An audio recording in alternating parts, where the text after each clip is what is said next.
সুপ্রিয় শিক্ষার্থীবৃন্দু, আজকে আমি তোমাদেরকে শিখাবো কিভাবে ভগ্নাংশের ভাগ অঙ্কের সমাধান করতে হয়।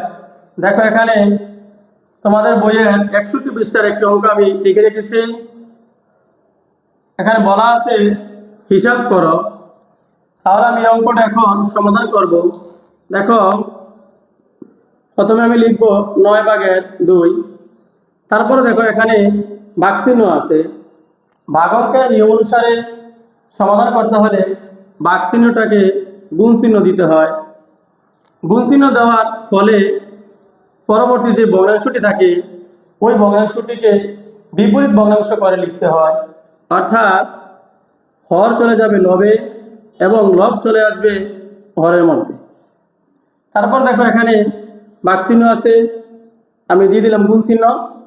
পরবর্তী যে ভগ্নাংশটা সেটা বিপরীত ভগ্নাংশ হয়ে যাবে, অর্থাৎ হর চলে যাবে লবে এবং লব চলে আসবে হরের মধ্যে। এখানে তিনটি ভগ্নাংশই গুণ অবস্থায় আছে, তাই আমি এখন কাটাকাটি করব। দেখো, 2 দিয়ে যদি আমি কাটাকাটি করি তাহলে 2 একে 2, 2 দুগুণে 4, অর্থাৎ আমি 2 দ্বারা ভাগ করলাম। তারপর দেখো 2 একে 2, 3 দুগুণে 6, তাও আমি 2 দ্বারা কাটাকাটি করলাম। তারপর দেখো এখানে 3 একে 3, 3 তিরিকা 9, আমার কোনো সংখ্যা দিয়ে কাটাকাটি যাচ্ছে না, তাই আমি এখন হরগুলো একসাথে গুণ করে ফেলবো। এখানে 3 আর আছে আমার 1 আর 5, 3 আর 5 গুণ করলে হচ্ছে 3 5 15।